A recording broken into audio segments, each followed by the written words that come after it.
YouTube! Welcome back to the Feral Planter. Let's get into the show. Warning, this channel is intended for educational and informational purposes only. Nothing displayed, discussed, or shared here is ever for sale, nor do I condone or encourage the use of illegal substances or drugs. Please ensure that any activities you engage in comply with the laws and regulations in your area. This channel is intended for adults, 18 and up. Thank you for watching responsibly. Now let's get into it. What's going on, Cannabis? Welcome back to the 2x4, powered by Gambit Growing Solutions. This is not a sponsor. They're just a great company, and I think they deserve more support. I don't have too much time today, so we'll go over a little quick look here. We got the Mephisto Genetics girl. It looks like she got rid of her clip. I'm gonna go ahead and just put that back on if I can. Yep, just like that. Flop her over. Node exposure. Push her out the best we can. Even though that's not really the goal. I just want to see what we get with her. And we're still just working away at the milk bubbles.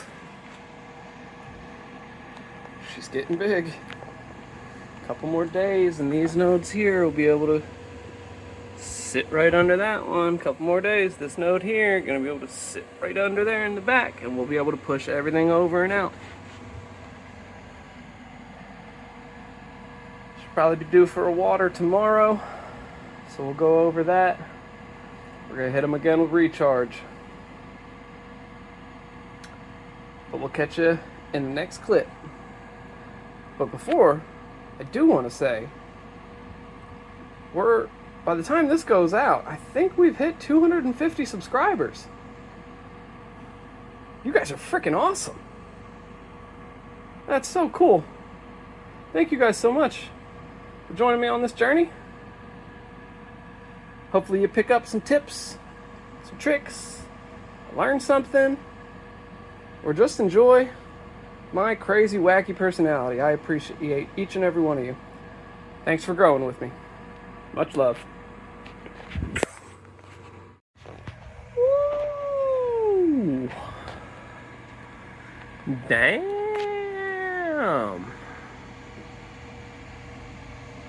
She putting in work.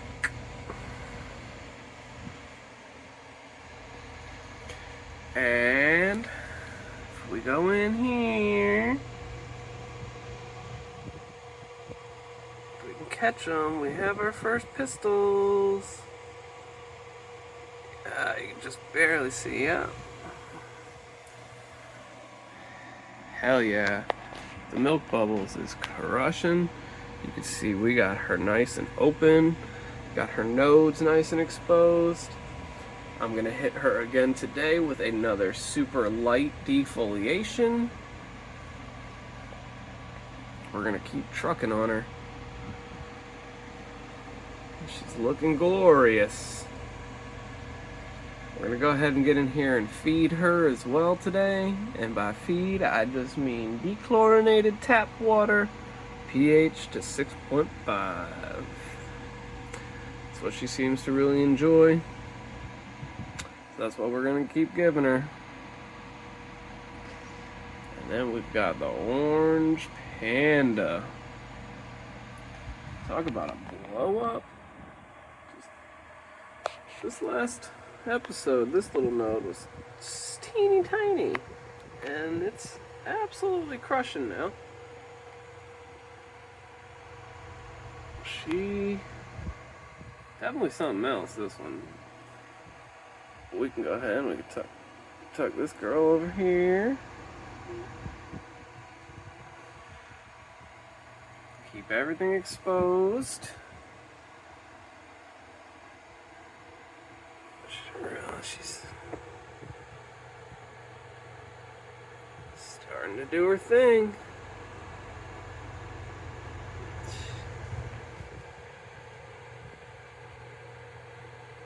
Starting to do her thing. we're just gonna take this girl and right under the net. Like I said, no topping on this one. It's all just LST. That's all we're gonna do. We'll check to see if the orange panda needs water as well. We're just gonna refer. We're gonna refer to our little meter. Get her down in there. Nah. I'm gonna give her another day or so. The milk bubbles, I believe, is definitely gonna need.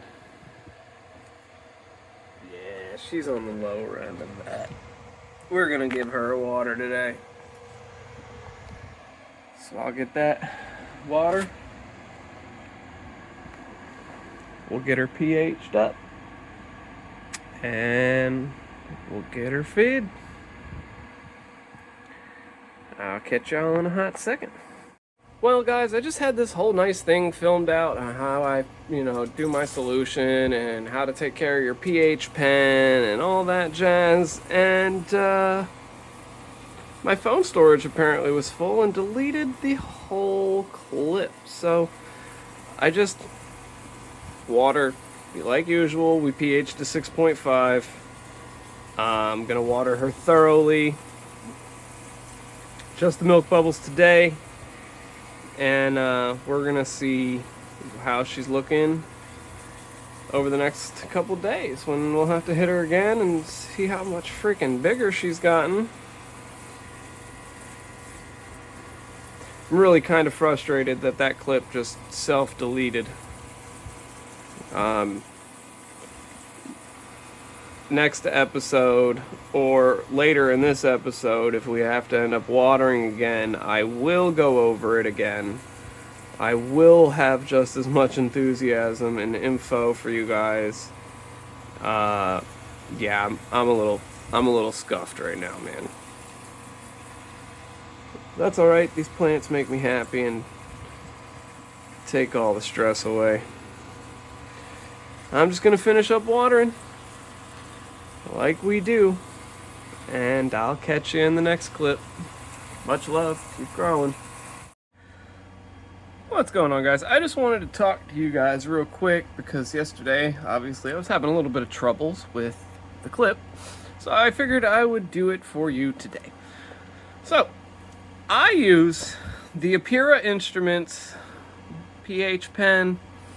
I think this was about $60 or $65 on Amazon.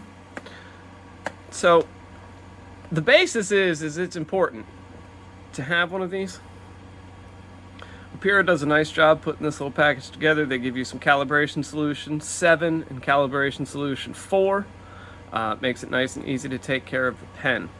Now, I keep mine all the time stored in KCI, KCL. I'm not sure which one. KCI solution. Sorry, my light's not really that great here. I gotta work on getting a better light for you guys. But this is what's in this pen. If the probes in these pens die, or if the probes in these pens go dry, they die. You can probably get away with it for a couple days not having anything in there. But the probe in here is very, very sensitive. And they will dry up and no longer read accurately, even if you calibrate it. Which is a little different from something like this, which is an EC reader. And this just measures electrical conductivity in your water when you are adding nutrients into your water solution and you're not trying to blast the ladies with thousands of ppm of nutrients, when really you should only be in like the 800, 900 range. But keeping pH pens nice, stored correctly, calibrated, will help everyone, myself included, avoid deficiencies. If you're keeping your pH in check and your pH in range, and you're feeding properly, you shouldn't have any deficiencies. There's a bunch of people out there that run straight organics that never pH their water. If that works for you, that's awesome. Unfortunately, that does not work for me. I did a little test run with the tomato plant, actually, with some Dr. Earth, not pHing, and it was a mess. And tomatoes are a lot more forgiving than cannabis plants. So I will be pHing my water, only because the pH, like I've said before, is 8. It's a little high. I don't think microbes can pH adjust a whole 1.5 pH down. I just don't think it's possible. But like I said, if it works for you, it works for you. That's fucking awesome. I've just had bad luck, and I'm not going to take those chances. So I will be pHing every single watering all the time, forever and always. And it's even more important for you hydro guys. Make sure you hydro guys and gals are staying in that 5.5 to like 5.7 range with your pH.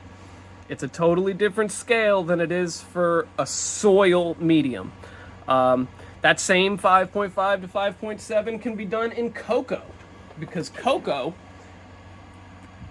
most of the time, people that are growing in cocoa are using it as a hydroponic medium, or at least that's how I did it.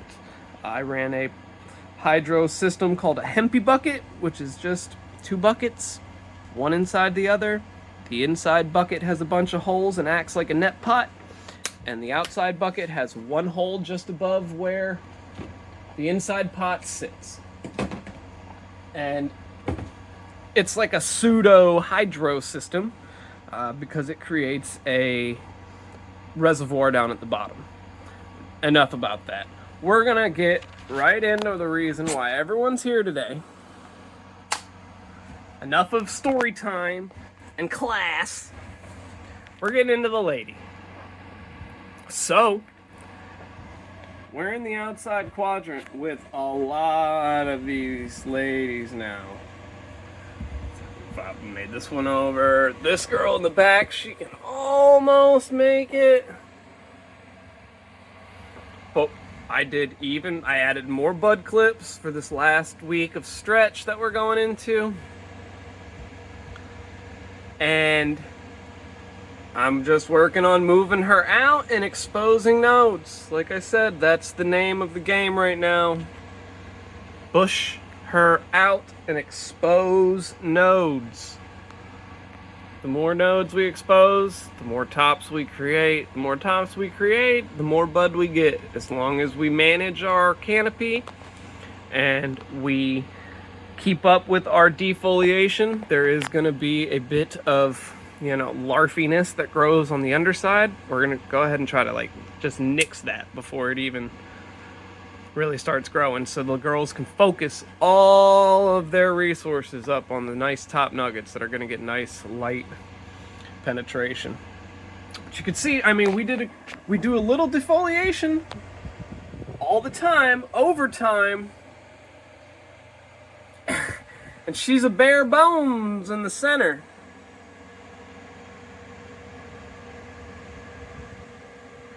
But she's stretching more and more and more and more and more and more and more every single day. I'm so stoked to see her finally start putting on some buds. I'll probably go in here and look for any leaves that I can just tuck and get out of the way. If I need to remove any, I'll remove them. But like the rest of the time, I say it over and over and over and over again like a broken record. We just want to manage the canopy and make it as even as possible. We have a couple outliers here only because my netting is, a little bit on the larger side. I'm gonna look for some smaller squares for my netting if I do a scrog next run. But I have a really cool idea I might do instead. The James Loud Milk Bubbles is looking fan-freaking-tastic. The next couple days, maybe 3 or 4 days, we're going to slowly start cranking up the light on her. And we are going to watch her bulk up. I really can't wait. And then, wow, she's doing fantastic. The Orange Panda by Mephisto Genetics. I really am shocked. This girl, she just wants to grow, and I'm with it. She's sending out all her side branches. Like, check it out. Down here on the main, where I added that clip, she's like, nah, I'm gonna send these branches up. And that's exactly what I wanted her to do. Exactly what I wanted her to do. Bend that top out of the way and get those nodes coming up. You can see now she's really starting to show, let me get that leaf out of the way. She's really starting to show signs of flower. She's starting to bust up. Those pistils are starting to come through. I love to see it. Again, the net is just gonna end up being for support. I just want it there to support the weight of these buds, because she doesn't have a huge frame. And you can see, like, I bent her this way, then she went up, and now I'm bending her back that way. She's not gonna care. But I just want to make sure the girl not toppling over. But I'm gonna go in here on the James Loud, and I'm gonna work on scooching these down and getting these nodes exposed. Like I said, I'll probably have to defoliate a little bit just to make sure they get exposed. And I don't mind it, because she's gonna be a monster. So I'll take a quick peek through here today, and I will remove any leaf or part of leaf that's blocking up some bud sites or nodes.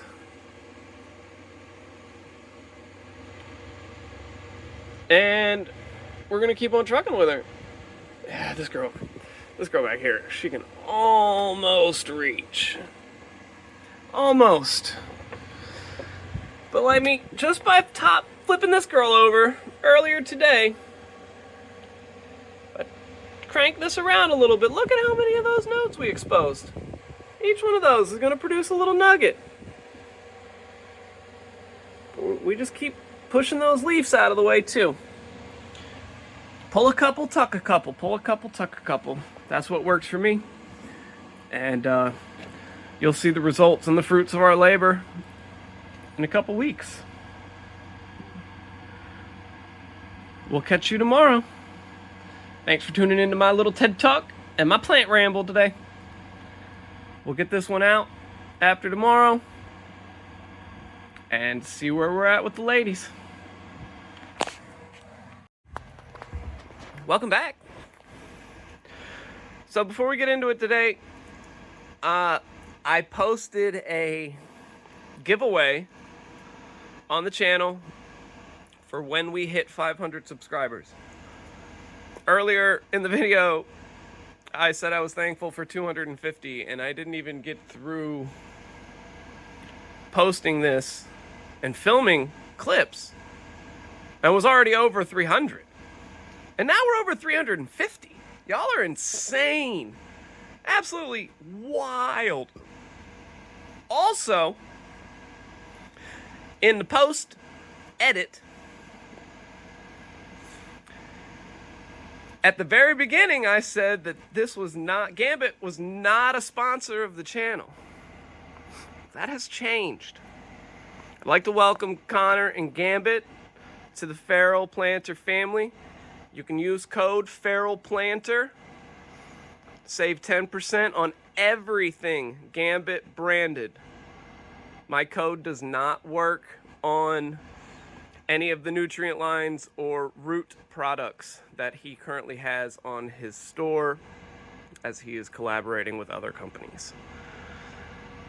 Feral Planter, all one word, code and website are in the description, and they were also at the very beginning of this video. Just want to give a huge shout out to Gambit. Thank you so much for sponsoring the Feral Planter. All right, let's get into it. The milk bubbles. I mean, I know I said last episode she was a monster. She just keeps doing her thing. I should have turned her the other way. That's all right. That's all right. We're gonna slowly start cranking up the light intensity today. We're at, it's hard to see in this small tent. We're at about 30%. We're gonna go ahead and we're gonna crank her up about the halfway in between. Ah, man, I just love the design of this board too. And then for the orange panda lady, she's handling her training very, very, very well. Looking like she's gonna want to start stacking up on her buds in the next coming week or so. This girl's got about another week or so worth of stretch. That's why I don't mind turning up the lights a little bit. She'll be able to put that stretch to use now as she slowly starts to develop her little bud sites. Because I was looking at this one. Let's see if I can get a good view. Oh yeah, there it. Come on, focus up for me, please. She's definitely starting to wanting to form her buds. Very, very nice. Very nice. She's got this like almost half pipe shape to her because she stayed under this net for a majority of the time, I'm assuming. Oh, one-handed. Trying to not break her. There we go. She just wanted to pop herself back out. Crazy plants. But I think that about wraps it up for this week. For this episode. I really do appreciate everyone that's followed along. Left likes, comments, good or bad. There's 1,000 ways to grow a plant, and I'm just sharing how I do it. If you can pick up a few things along the way to utilize in your garden, that's just a bonus. I plan on showing everything, good and bad, that happens in my garden. I don't plan on hiding anything, being fake, or being a corporate shill. I bought Gambit products with my own money before Connor ever reached out and was like, hey, you're part of the family. And I appreciate that. We're gonna make sure we take care of the Grow fam too. Much love. Keep growing. And until next time, I'm the Feral Planter. Peace.